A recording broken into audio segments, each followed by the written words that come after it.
So welcome people and now this is Vijay here और आप सभी लोगों का बहुत बहुत स्वागत है पाठशाला के चैनल पे।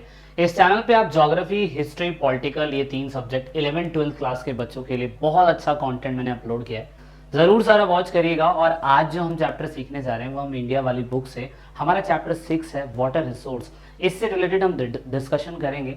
वीडियो का पहला पार्ट है, वीडियो के पहले पार्ट में मैं ज़्यादा बड़ा कुछ नहीं बताऊंगा, थोड़ा बहुत इन्फॉर्मेशन देंगे, फिर जैसे जैसे हम चैप्टर की गहराई के अंदर बढ़ते चले जाएंगे वैसे वैसे हम नई चीज़ें सीखते चले जाएंगे। ओके, सो अगर आप चैनल पे नए हैं तो चैनल को सब्सक्राइब जरूर करिएगा। इस चैप्टर से रिलेटेड नोट्स, पीडीएफ फाइल या कुछ भी आपको चाहिए तो टेलीग्राम पे जरूर जुड़ेगा हमारे साथ। अगर आपको किसी प्रकार की क्वेरीज लेनी है, कुछ भी जानना है तो आप हमारे साथ टेलीग्राम पे जुड़ सकते हैं। फेसबुक पेज पे भी हैं और उसके साथ हम ट्विटर पे भी हैं, तो आप जाइए वहाँ पे भी आप हमें ज्वाइन कर सकते हैं और हमारी फैमिली का हिस्सा बन सकते हैं, ई पाठशाला की फैमिली का।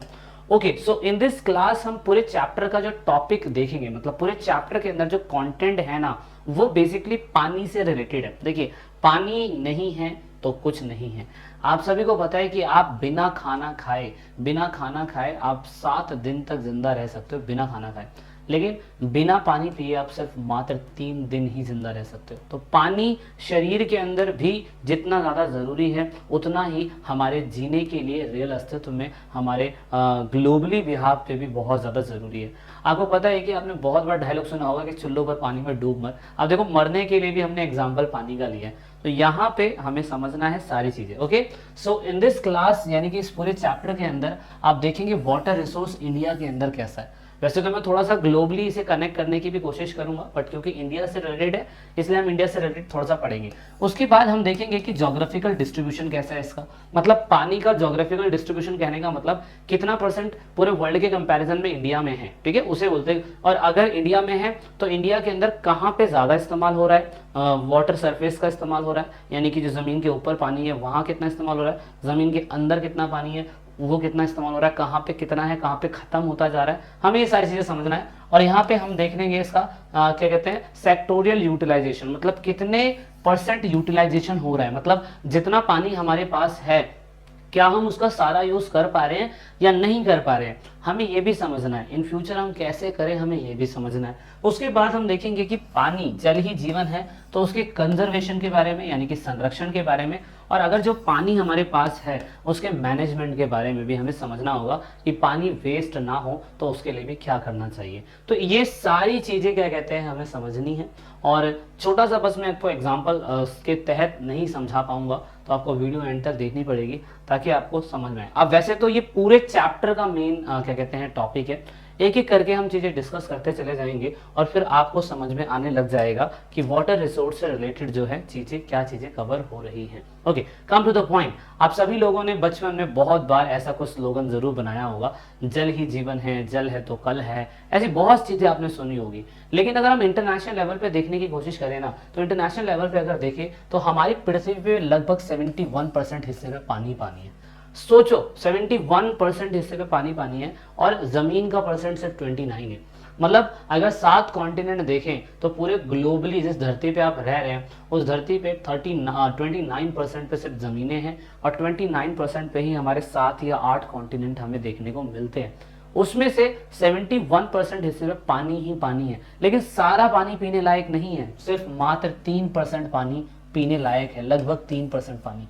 तो ये सारा पानी असल में है का, अगर पानी 71% है तो 71% पानी में 3% पानी पीने लायक है, तो क्या 3% ही पानी पूरा पूरा वर्ल्ड पूरा पी रहा है?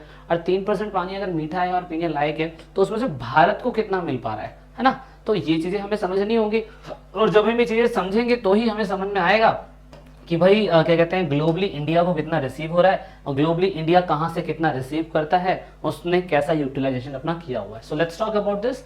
आप सभी को पता है कि पानी का एक सर्कुलेशन है, यहाँ से हाँ देखते हैं पहाड़ों से पानी गिरता है, नदियों में मिलता है, नदियों के बाद फिर यहाँ पे इवेपोरेशन होता है। इसका इवेपोरेशन आपको पता होगा, आपने साइंस वाइंस तो पढ़ी होगी पहले ही। उसके बाद यहाँ पे पानी इकट्ठा होता है बादलों में, फिर पानी बरसता है, फिर प्रेसिपिटेशन होती है जिसे आप रेन बोलते हैं, फिर धरती पे आ जाता है। मतलब ये सर्कल है। आपने 6ठी 7वीं क्लास के अंदर जल चक्र बनाया होगा जिसको हम वाटर साइकिल बोलते हैं। अब वाटर साइकिल के अकॉर्डिंग ही पूरी दुनिया के अंदर हम कह सकते हैं, वाटर साइकिल के अकॉर्डिंग ही पूरी दुनिया के अंदर ये रिसोर्स ग्लोबली सभी लोगों को सब जगह हमें देखने को मिलता है।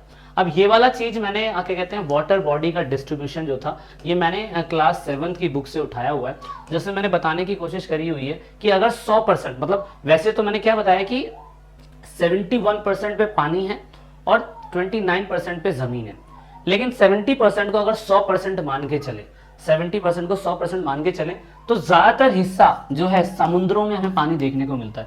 तो सोचिए अगर हम ऐसी कोई टेक्नोलॉजी बना दे कि समुद्र के पानी को पीने लायक बना सके, क्योंकि वो पूरा स्लेन वाटर है, मतलब नमकीन पानी है, नमकीन पानी है बस पूरा का पूरा 97.3% पानी पूरा समुद्र में है और पूरा वो पानी खारा है, और फ्रेश वाटर जितना भी ना फ्रेश वाटर वो इतना है 0.2% ऐसे है, फिर ऐसे है, फिर ऐसे, सब ऐसे, और ये पूरा ग्लोबली वर्ल्ड की बता रहा हूं। अब इंडिया में कितना होगा वो तो एक अलग ही बात होगी, इंडिया में तो इससे कितना परसेंट रिसीव होता होगा वो अभी हम समझने की कोशिश करेंगे, पर ये ग्लोबली पूरे वर्ल्ड का है कि इतना इतना पानी यहाँ पे देख रहे हो। रिवर में पानी कितना दिखा रहा है, रिवर में पानी 0.001% दिखा रहा है।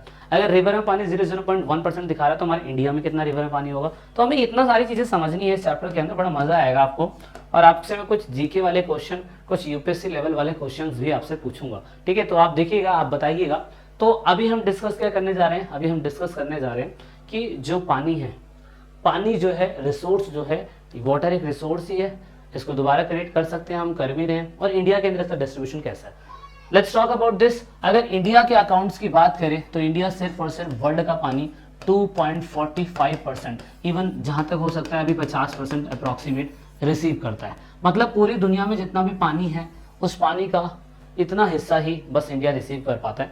अब यहाँ पे इंडिया जो भी रिसीव कर पाता है वो विश्व के जल संसाधन का 4% है। मतलब पूरी दुनिया के अंदर जितना भी पानी है उस वो 4% जो है वो हम रिसीव करते हैं। और भारत के अंदर विश्व के लेवल पे अगर देखा जाए तो हमारे विश्व के लेवल पे 16% ऑफ द पॉपुलेशन जो है, 16% ऑफ द पॉपुलेशन इलाके पे ये पूरा पूरा पानी देखने को मिलता है। मतलब अगर हम इसका 100% माने जमीन का, तो 100% जमीन पे 16% हिस्से के ऊपर ही हमारा पूरे वर्ल्ड का 4% जल हमें देखने को मिलता है ना। इतना है। अभी स्टैटिक्स है, इस आंकड़े को आपको जानने की जरूरत इतना तो नहीं है, लेकिन बस आप समझ लीजिए। दूसरा, फिर हमें बारिश से जो टोटल पानी मिलता है, प्रेसिपिटेशन से, मतलब इस पूरी धरती पे जितना बारिश से पानी गिरता है, जो भी बारिश से पानी गिरता है वो हमारा 4000 क्यूबिक किलोमीटर के हिसाब से गिरता है। अभी कैसे गिरता है इसके लिए आपको थोड़ी सी मैथ्स देखनी पड़ेगी, ठीक है। बारिश के हिसाब से हमें इतना गिरता है। दूसरा, जब बारिश के हिसाब से गिरता है तो सरफेस वाटर, यानी कि सरफेस वाटर मतलब जब पानी गिरता है तो नदियों के अंदर कितना इकट्ठा हो पाता है, तो वो ये बताने की कोशिश कर पा रहे हैं कि 1869 किलोमीटर है, यानी कि 1869 क्यूबिक किलोमीटर के हिसाब से इस पूरे जल को हम सरफेस पे देख पाते हैं और उसके बाद इसका हम इस्तेमाल कर पाते हैं। लेकिन अगर हम दोनों को देखें, बारिश से और बारिश से इकट्ठा हुए नदियों के अंदर पानी से, इन सभी टोटल को अगर हम इकट्ठा करते हैं तो उसमें से सिर्फ और सिर्फ 60% ही पानी हम यूज कर पाते हैं बस। मतलब कोई पानी नालों में बह जाता है, कोई कहीं बह जाता है, कोई ऐसी इवेपोरेशन हो जाता है, कोई कहीं इस्तेमाल भी कर लेता होगा। मतलब जितना टोटल बारिश हो रहा है उसका सारा पानी इकट्ठा नहीं कर सकते हम लोग। भाई जितना बारिश हो रहा है, अगर नदियों के अंदर बारिश हो रही है तो इतना ही इकट्ठा हो पाता है, इतना इकट्ठा हो पाता है, और उसके बाद उतने से में से सारा पानी हम यूज नहीं कर सकते हैं। हमारे पास इतनी टेक्नोलॉजी नहीं है कि हम पूरा का पूरा पानी यूज कर सके और उसको रिसाइकल करके अपने रियल लाइफ में इस्तेमाल कर सके और पानी पीने लायक भी बना सके। अभी बहुत लंबा हमें समय लगेगा इन चीजों को क्लेरिफाई करने में। ओके, तो इतना है। अगर हम बारिश के हिसाब से देखें तो पूरा सरफेस वाटर, मतलब जमीन के ऊपरी हिस्से पे अगर पानी आ रहा है तो वो नदियों के थ्रू आ रहा है, लेक के थ्रू आ रहा है, पॉन्ड्स के थ्रू आ रहा है, टैंक्स के थ्रू आ रहा है। मतलब जो सरफेस वाटर पे पानी इकट्ठा होता है बारिश के थ्रू, तो वो कहाँ कहाँ इकट्ठा हो सकता है सरफेस वाटर में, वो नदियों में इकट्ठा हो जाता है, नदियां भर जाती है, लेक्स है, झरने हैं, है ना, पॉन्ड्स हैं, तालाब हैं, इन सभी जगहों पे जमीन की ऊपरी सतह पे इकट्ठा होता है पानी। और जितना भी इकट्ठा होता है, ऐसा कहा जाता है इंडिया के अंदर लगभग नदियों का जो किलोमीटर है, हर नदियां, मोस्ट ऑफ रिवर्स और उनकी ट्रिब्यूटरीज मतलब सहायक नदियां होती हैं, ठीक है, सहायक नदियां।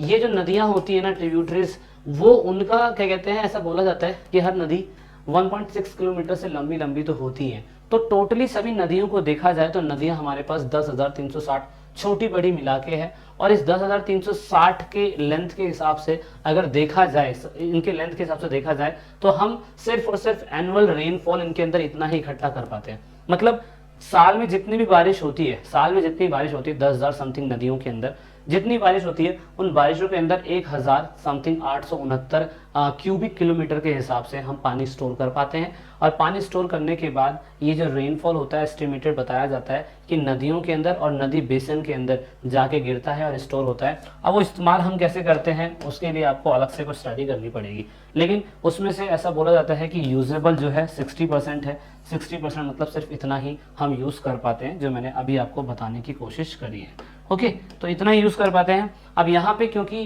जो ग्राउंड वाटर, जो मतलब सरफेस वाटर के ऊपर पानी गिरता है, तो वो धीरे धीरे जमीनों के अंदर चला जाता है, ऑब्जर्व होता रहता है ना, पानी अंदर चलाता है, उसे बोलते हैं ग्राउंड लेवल वाटर।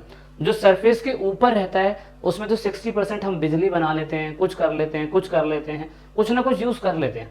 लेकिन जमीन के अंदर जो पानी चला जाता है उसको तो दोबारा यूज करना पड़ेगा ना। पीने के लिए बर्मे के अंदर पानी कहाँ से आता है, मोटर के अंदर पानी कहाँ से आता है, वो हम नदी नालों के अंदर से तो पानी इस्तेमाल नहीं करते हैं, वो वही पानी आता है जमीन के अंदर फिल्टर होके गया हुआ है, बहुत रिज के साफ हो के वो नेचुरली साफ होके नीचे पहुंचा है। और उसको हम फिर कई किलोमीटर से नीचे से हम निकालते हैं और फिर वो हमें साफ पानी मिलता है, तो उसे हम बोलते हैं ग्राउंड वाटर रिसोर्स। अब ग्राउंड वाटर रिसोर्स को ऐसा बोला जाता है कि 60% पानी अगर हम यूज कर रहे हैं, 690 क्यूबिक किलोमीटर पानी हम ग्राउंड लेवल का, अपर लेवल का, सरफेस लेवल का यूज कर रहे हैं, तो ग्राउंड लेवल वाटर जब जाता है नीचे तो इतना ही ग्राउंड लेवल वाटर हमारे यूज करने के लायक होता है, 432 किलोमीटर समथिंग। तो यहाँ पे क्यूबिक किलोमीटर, तो यहाँ पे बताया जाता है कि ग्राउंड लेवल वाटर जो है साउथ ईस्ट के अंदर, साउथ ईस्ट इंडिया के अंदर, नॉर्थ वेस्ट रीजन के अंदर यहाँ पे थोड़ा सा हाई है। मतलब पानी जो जमीन के अंदर मिलता है ना, वो हर जगह पे पानी जमीन के अंदर नहीं मिल पा रहा, उसका स्ट्रक्चर अलग अलग है। वर्ल्ड का, इंडिया का मैप को दिखाई दे रहा है, तो ऐसा कहा जाता है पंजाब, हरियाणा, राजस्थान, यूपी, तमिलनाडु, बिहार, इधर के इलाकों के अंदर ग्राउंड लेवल वाटर बहुत अच्छा है, खेती अच्छी होती है पंजाब में, हरियाणा में, है ना। और यहाँ पे तमिलनाडु लिखा हुआ है, पर तमिलनाडु ने अभी रिसेंटली एक डेटा निकाला है और उसने कहा है कि हमारे तमिलनाडु के अंदर पानी पीने वाला पूरी तरीके से खत्म हो चुका है। तो सोचिए, बुक के अंदर भी गलत लिखा हुआ है, लेकिन आपको करंटली फैक्ट के साथ भी कनेक्ट रहना पड़ता है, तो कनेक्ट रहिएगा। दूसरा, कुछ ऐसे स्टेट हैं जैसे छत्तीसगढ़, उड़ीसा, तो यहाँ पे तमिलनाडु नहीं होगा, ठीक है, तमिलनाडु आप काट दीजिएगा, यूके लिखा हुआ है, यूपी लिख दीजिएगा, ठीक है। और कुछ और स्टेट, छत्तीसगढ़, उड़ीसा, केरला, इन सभी के अंदर मॉडरेट है। मॉडरेट मतलब ना तो ज़्यादा कम है और ना ही ज़्यादा है, यानी कि पोटेंशियल है, मॉडरेट है, सॉरी पोटेंशियल है, मॉडरेट का मतलब है पूरी तरीके से खत्म हो जाना। गुजरात, उसके बाद क्या कहते हैं, उत्तर प्रदेश, बिहार, त्रिपुरा, महाराष्ट्र, इनके अंदर ग्राउंड लेवल वाटर जो है घटता चला जा रहा है इनके अंदर, याद रखिएगा, क्योंकि कई सालों से ग्राउंड लेवल वाटर यहाँ पे इस्तेमाल हो रहा है। अब धीरे धीरे इनका स्तर और नीचे चला गया है, आप देखते होंगे। तो ये कुछ इलाके मैंने बता रखे हैं आपको इंटरनेट से ढूंढ के। कंजम्पशन कितना लग रहा है वो ये दिखा रहा है, अवेलेबल कितना है ग्राउंड लेवल वाटर वो ये दिखा रहा है। पंजाब के अंदर कितना अवेलेबल है, इतना अवेलेबल है, कितना लग रहा है, इतना लग रहा है। तो देख रहे हो पंजाब में तो फिर तो दिक्कत हो जाएगी, कंजम्पशन इतनी हो रही है, अवेलेबल सिर्फ इतना सही है। राजस्थान के अंदर अवेलेबल इतना है, कंजम्पशन इतनी है। इसके अंदर देख रहे हो, मतलब कहने का मतलब जब भी तो ग्राउंड लेवल वाटर जो है गिरता चला जा रहा है, क्योंकि कंजम्पशन ज़्यादा हो रही है ना, ज़्यादा इस्तेमाल करना पड़ जा रहा है खेती के लिए। अब यहाँ पे क्या हो रहा है कि जो पानी नदियों के अंदर, ओशन के अंदर हमें देखने को मिलता है, लेकिन हम कुछ और भी देखते हैं, जो ओशन के किनारों के अंदर साथ में ये पानी उछल के इधर आ जाता है, ऐसे आ जाता है, तो इन्हें हम लैगून बोलते हैं, ठीक है। लैगून, गड्ढे बन जाते हैं और इन गड्ढों के अंदर भी पानी इकट्ठा हो जाता है, गड्ढे बन जाते हैं और इन गड्ढों के अंदर भी पानी इकट्ठा हो जाता है, इसे हम बैक वाटर या लैगून बोलते हैं, ठीक है ना। ये तुम्हें याद रखना पड़ेगा। अब ये कोस्टल रीजन के पास क्या कहते हैं, हमारे इंडिया के अंदर बहुत सारे लैगून और लेक्स बने हुए हैं, बहुत सारे। इनके अंदर भी हम कुछ % वाटर देखते हैं कि यहाँ पे भी इकट्ठा होता है, तो वो भी हमें समझना होगा। स्टेट जैसे कि केरला, उड़ीसा, वेस्ट बंगाल अगर आप देखें तो सारा का सारा कोस्टल लाइन है ये। इन कोस्टल लाइन में बहुत सारे लैगून और बहुत सारी लेक्स बनी हुई हैं, मतलब झीलें बनी हुई हैं। तो इसीलिए, क्योंकि ये जो वाटर होता है, ये वाटर बहुत खारा होता है, इन पानी को पिया नहीं जा सकता, इसलिए इनके अंदर मछली पालन का और इनके पानी से सिंचाई का इस्तेमाल किया जाता है, याद रखिएगा, ठीक है। तो ये चीज़ पेपर के अंदर पूछी गई है। और पेपर के अंदर क्या पूछी गई है, कोस्टल लाइन जितनी भी है, वेस्ट कोस्ट देख लो, ईस्ट कोस्ट देख लो, यहाँ पर बहुत बड़ी मात्रा में हमें लेगून देखने को मिलता है। तो पेपर के अंदर ये पूछा गया है कि अगर लेगून यानी कि जो कोस्टल लाइन के साथ में जितने भी बनते हैं लेगून, उनमें से मीठा जल, मीठा पानी या किसी लेगून में पाया जाता है, तो केरला के अंदर बहुत सारे हैं, केरला के अंदर बहुत सारे लेगून हमें देखने को मिलते हैं। तो उसमें से आपको बताना है कि दुनिया के अंदर, सॉरी भारत के अंदर ऐसा कौन सा लेगून है जहाँ पे हमें बिल्कुल मीठा पानी या पीने लायक पानी देखने को मिलता है, जैसे हम पी सकते हैं। ओके, तो वो कमेंट करिएगा। मैं आपको इसी के साथ छोड़े दे रहा हूँ इस वीडियो के अंदर। वीडियो के आगे पार्ट में हम जल्दी मिलेंगे। This is it in this video and I hope you like this video. और चैनल पे ज़रूर जुड़िएगा। If you want to get the notes तो टेलीग्राम पे जाइएगा, डाउट पूछने हैं तो इंस्टाग्राम पे आइएगा। This is it in this video. जय हिंद, जय भारत।